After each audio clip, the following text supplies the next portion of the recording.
innovantes pour les militaires. Le commandement du combat futur a récemment présenté le plan Athéna pour accélération de la transformation à la hauteur des engagements de l'avenir, qui est destiné à accélérer l'adoption de technologies innovantes par des unités pilotes de l'armée de terre.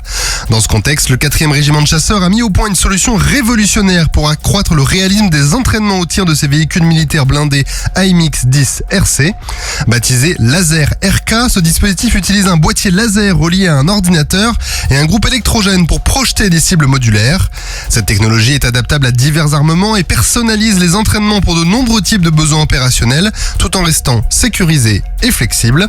Le système a été testé avec succès lors de l'exercice CERS de la 27e brigade d'infanterie de montagne. Il bénéficie désormais d'un financement pour être déployé dans d'autres unités. Travail en dégradé pour le GAN. À l'occasion de l'exercice Back to the 80s, les marins du GAN, le groupe aéronaval articulé autour du porte-avions Charles de Gaulle, ont simulé pendant 3 jours une perte totale des systèmes de communication modernes comme les téléphones, les mails et les messageries instantanées. Ils ont utilisé uniquement les radios HF et UHF pour échanger entre bâtiments comme dans les années 80. Cet entraînement visait à réduire la dépendance au réseau satellitaire et à maintenir les compétences nécessaires pour opérer dans des zones sans liaison satellite. Cet exercice s'inscrit ainsi dans la préparation aux opérations de haute intensité où la capacité à évoluer dans un environnement dégradé, sans outils cyber ou spatiaux par exemple, est cruciale. Malgré ces contraintes, les unités dont le porte-avions Charles de Gaulle et ses escorteurs ont assuré toutes leurs activités opérationnelles avec des vols de surveillance maritime, un ravitaillement en mer mené par le Jacques Chevalier et un entraînement réussi à la lutte anti-aérienne par une frégate multimission.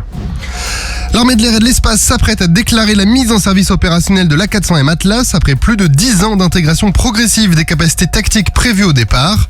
Parmi elles figurent le ravitaillement en vol des hélicoptères, le suivi de terrain automatique en basse altitude, ainsi que des missions de largage complexes comme les sauts opérationnels à très grande altitude.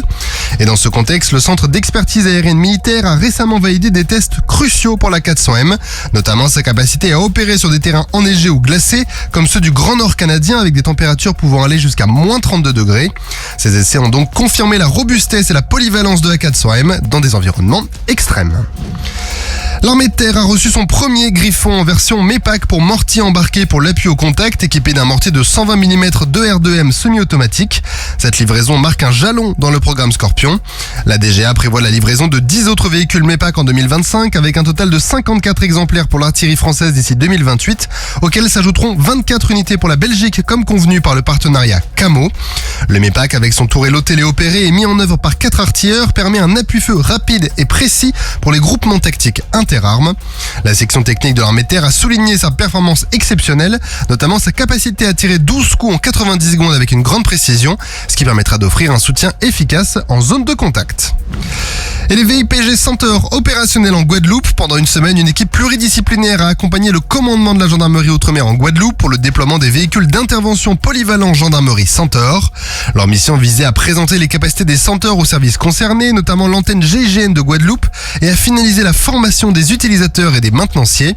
Les autorités administratives et judiciaires ont salué l'efficacité de ces véhicules et ont notamment apprécié leur souplesse d'emploi et leur potentiel en matière de recueil de preuves.